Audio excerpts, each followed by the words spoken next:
മാന്യ പ്രേക്ഷകർക്ക് എൻ്റെ പ്രണാമം.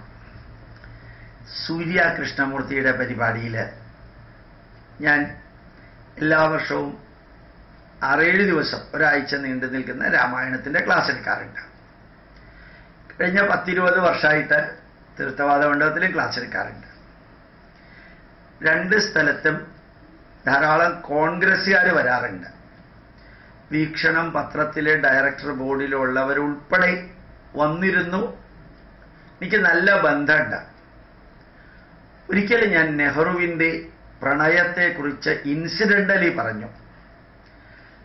അങ്ങനെ പറയാനൊരു കാരണം ഉണ്ടായിരുന്നു.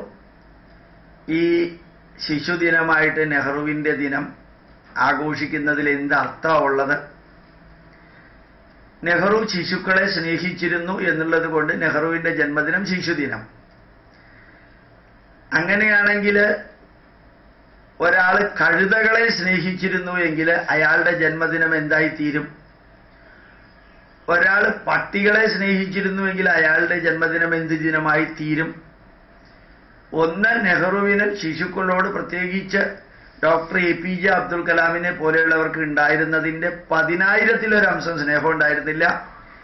നെഹ്റു ഒരു കുട്ടിയുടെ ചെകിടത്തടിച്ച ഫോട്ടോ വരെ പണ്ട് മാതൃഭൂമിയിൽ വന്നിട്ടുണ്ടായിരുന്നു. അതിൻ്റെ ഡീറ്റെയിൽ എഴുതുകയും ചെയ്തിരുന്നു, ഏത് കുട്ടിയാണ് നെഹ്റു ചെകിടത്തടിച്ചത് എന്നുള്ളത്. അപ്പോൾ അത്രയും ഒന്നുമില്ലാതെ കുറേ അധികം ക്വാളിറ്റി ഉണ്ടെന്ന് ആരോപിച്ചിരിക്കുകയാണ് അദ്ദേഹത്തിൻ്റെ പുറത്ത്. അങ്ങനെയുള്ള നെഹ്റുവിൻ്റെ ജന്മദിനം ഈ പാവപ്പെട്ട കുട്ടികളെ ഈ പെരുവഴിയിലൂടെ ഇങ്ങനെ വെയിലത്ത് നടത്തിക്കൊണ്ടുപോവുക, താനുമായിട്ട് ഒരു ബന്ധമില്ലാത്ത തനി രാഷ്ട്രീയ സംസ്കാരത്തിന് ഭാരതത്തെ ഒറ്റിക്കൊടുത്ത ഒരു വ്യക്തി എന്ന് പോലും പറയാവുന്നതാണ്. അത് അദ്ദേഹത്തിൻ്റെ ഒന്ന്. 2, മോറൽ സൈഡ്. നെഹ്റുവിൻ്റെ മോറൽ സൈഡ് എന്ന് പറയുന്നത് 0 ആണ്. പലർക്കും അത് അറിയാവുന്ന കാര്യമാണ്, പക്ഷെ പുറത്ത് പറയാറില്ല. കാരണം ഒരു കുടുംബത്തിൻ്റെ ഭരണത്തിലായിരുന്നു ഭാരതം എന്നുള്ളത്. ഇങ്ങനെയുള്ള കാര്യം പറയുമ്പോൾ ലാസ്റ്റ് ഞാൻ പറയാറുണ്ട്, ഫാർ പാസ്റ്റിലുള്ളവരുടെ ജീവചരിത്രം നമ്മുടെ മക്കളെ ആവേശോജ്വലരാക്കാൻ പഠിപ്പിച്ചു കൊടുക്കണം. നിയർ പാസ്റ്റിലുള്ളവരുടെ ജീവചരിത്രം പഠിപ്പിച്ചു കൊടുക്കണം. പ്രസന്റിലുള്ളവരുടെ ജീവചരിത്രം പഠിപ്പിച്ചു കൊടുക്കണം. ഗുണങ്ങളും ദോഷങ്ങളും പഠിപ്പിച്ചു കൊടുക്കണം. പക്ഷെ നെഹ്റുവിൻ്റെ പഠിപ്പിക്കണമെന്ന് എനിക്ക് തോന്നാറില്ല. അത്രയും മോറലായിട്ടുള്ള വ്യക്തിയൊന്നുമല്ല. മാർഗദർശകമാകാൻ യോഗ്യതയുള്ള ഒരു കഴിവും അദ്ദേഹത്തിന് ഇല്ല. ഇന്ത്യ ഇന്ന് അനുഭവിക്കുന്ന പ്രശ്നങ്ങളിൽ 90% അദ്ദേഹം ഉണ്ടാക്കിയതാണെന്ന് കൂടി ഓർമ്മിക്കണമെന്ന് പറയാം. ഇപ്പം ഈ പരിപാടിയിൽ പങ്കെടുക്കുന്നവർ കോൺഗ്രസ്സുകാർ പറഞ്ഞു, ഗോപാലകൃഷ്ണൻ സാറ് നിങ്ങൾ പറയുന്ന 100% ഞങ്ങൾക്ക് ഇഷ്ടമാണ്. 100, അതുകൊണ്ടാണ് നിങ്ങളുടെ പ്രഭാഷണത്തിന് 7 ദിവസം വരുന്നത്. പക്ഷെ നെഹ്റുവിനെ കുറിച്ച് പറഞ്ഞത് ശരിയല്ല എന്നവർ പറഞ്ഞു. ഞാൻ പറഞ്ഞു, എന്തെങ്കിലും ഒരു ദിവസം കിട്ടുമ്പോൾ ഞാൻ സത്യം എന്താണെന്ന് അറിയിക്കാം. അപ്പോൾ ഞാൻ ആ സത്യം നിങ്ങളെ ഒന്ന് അറിയിക്കാം. ഇന്നലത്തെ മാതൃഭൂമിയിൽ വന്നിരിക്കുന്നതാണ് ഇത്.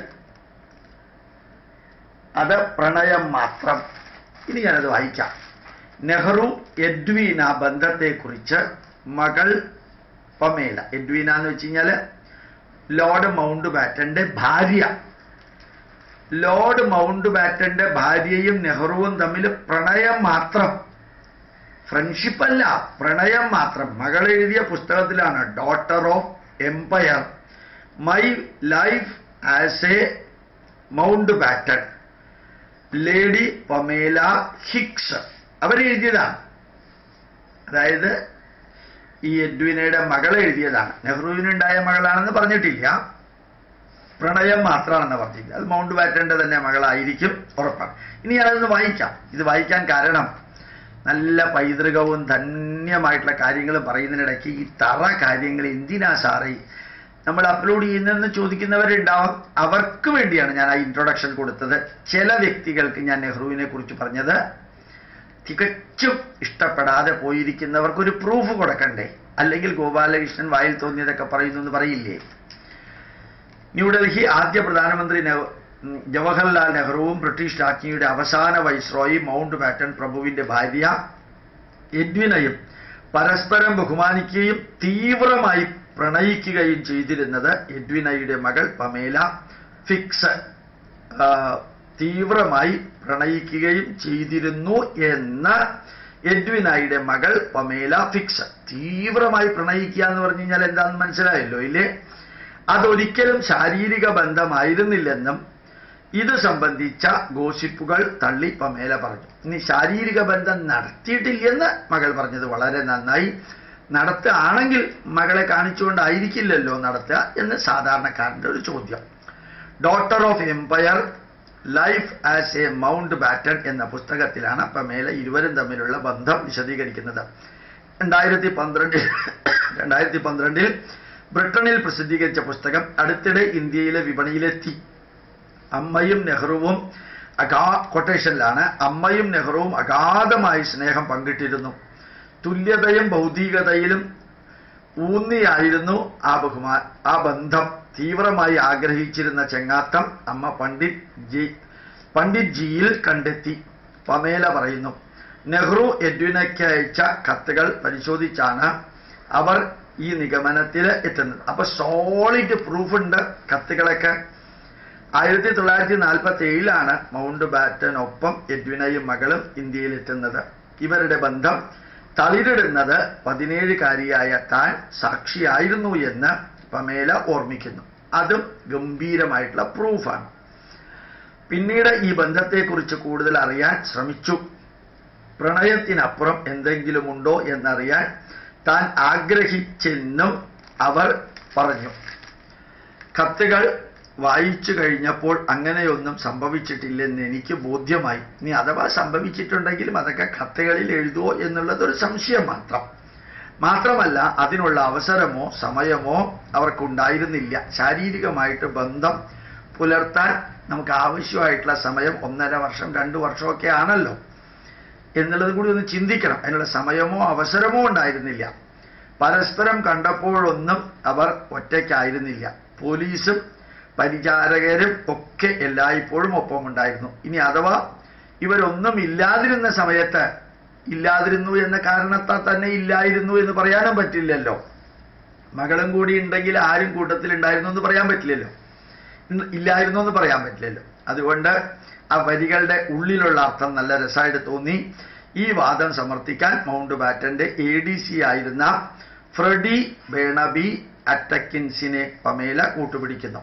രാജ്യത്തെ പ്രശസ്തരായ 2 പേരെന്ന നിലയിൽ സ്വകാര്യ സംഗമങ്ങൾ അസാധ്യമായിരുന്നെന്ന് അറ്റക്കിൻസ് പറയുന്നു. അത്രയേ ഉള്ളൂ. അത് ഇല്ല എന്നല്ല, പ്രമുഖരായിട്ടുള്ള വ്യക്തികളായത് കാരണം സാധ്യത കുറവാണ്. ബ്രിട്ടനിലേക്ക് മടങ്ങുമ്പോൾ നെഹ്റുവിനൊരു സമ്മാനം കൊടുക്കണമെന്ന് എഡ്വിന നിശ്ചയിച്ചു, ഒരു മരതക മോതിരം. പക്ഷേ നെഹ്റു അത് സ്വീകരിക്കുമോ എന്ന ആശങ്കയായി. ഒടുവിൽ നെഹ്റുവിന് നൽകാനായി മകൾ ഇന്ദിരയെ ഏൽപ്പിച്ചായിരുന്നു മടക്കം. നെഹ്റുവിന് എന്തെങ്കിലും സാമ്പത്തിക ബുദ്ധിമുട്ടുണ്ടായാൽ വിൽക്കാം എന്ന വാക്കുകളോടെയാണ് ഇത് എഴുതിയത്. ഞാൻ ഇതിൻ്റെ ഗുണദോഷങ്ങളൊന്നും വിവരിക്കലല്ല എൻ്റെ ജോലി. ഈ വാർത്ത വായിക്കലും എൻ്റെ ജോലിയല്ല. ഒരുപക്ഷെ അത് വായിക്കുമ്പോൾ എനിക്ക് അറപ്പ് തോന്നാറുണ്ട്. കാരണം നമ്മളൊക്കെ ഈ പണ്ഡിറ്റ് ജി എന്നൊക്കെ പറഞ്ഞ് അദ്ദേഹത്തിനെ കുറിച്ചുള്ളൊരു വരി കഴിഞ്ഞ ആഴ്ചയിൽ ഞാൻ വായിക്കുകയുണ്ടായി. ബഹുമാനിച്ചിരുന്നൊരു വ്യക്തിയുണ്ട്. ഒരുപക്ഷെ ഇന്ത്യയെ കുറേയൊക്കെ വികസിപ്പിക്കാൻ അദ്ദേഹത്തിന് കാരണമാകുമെങ്കിലും 70ാം സ്വാതന്ത്ര്യദിനം 2 ആഴ്ചയ്ക്കുള്ളിൽ ആഘോഷിക്കുന്ന ഭാരതത്തെ ഇന്നും പിച്ചക്കാരുടെയും ചേരി പ്രദേശക്കാരുടെയും പാവപ്പെട്ടവരുടെയും എല്ലാം തന്നെ കേന്ദ്രമാക്കി മാറ്റാൻ സാധിച്ചു. മറ്റെത്രയോ രാജ്യങ്ങൾ വികസിച്ചപ്പോഴും ഒരു കുടുംബമാണ് ഈ നാടിനെ ഇത്രയും അധികം കുളം തോണ്ടിയത്. അതിൽ 2Gയും പെടും, 3Gയും പെടും, കൽക്കരിയും പെടും, ആദർശ ഫ്ലാറ്റും പെടും, പിന്നെ പെടാത്തത് പലതും പെടുത്താൻ ഇനിയുമുണ്ട്. കാലിത്തീറ്റ മുതൽക്ക് ഓരോന്നും പ്രവർത്തിച്ചവരുടെ കൂട്ടത്തിൽ നിന്ന് രാജ്യം ഭരിക്കലും മാത്രം ലക്ഷ്യമാക്കിയ ഒരു കുടുംബത്തിൻ്റെ ഏറ്റവും മുകളിലുള്ളവൻ്റെ പ്രഥമമായ ആഗ്രഹം തൻ്റെ മകളെ രാജ്ഞിയാക്കണം, പിന്നെ മകളുടെ മകനെ രാജാവാക്കണം, പിന്നെ അവരുടെ ഇറ്റലിക്കാരിയായ അമ്മച്ചിയെ രാജ്ഞിയാക്കണം, പിന്നെ അവരുടെ മന്ദബുദ്ധിയായ മകനെ രാജ്ഞിയാക്കണം. ഇത് സ്റ്റേജിലിരുന്നുകൊണ്ട് പറയുമ്പോഴാണ് തെറ്റ്, പക്ഷെ ഇതൊക്കെ ചെയ്യുന്നത് തെറ്റല്ല. ഏതായാലും ഞാൻ നേരത്തെ പറഞ്ഞ പോലെ എൻ്റെ പ്രഭാഷണങ്ങളിൽ പങ്കെടുത്ത കുറേ കോൺഗ്രസ്സുകാർക്ക് ഞാൻ ഇത് പറഞ്ഞതിൽ വിഷമം തോന്നിയതിനെ കൗണ്ടർ ചെയ്യാൻ വേണ്ടി മാത്രമാണ്, അല്ലെങ്കിൽ അറിയിക്കാൻ വേണ്ടി മാത്രമാണ് ഞാൻ ഇത് ഈ യൂട്യൂബിൽ സമർപ്പിക്കുന്നത്. പ്രണാമം, നമസ്കാരം.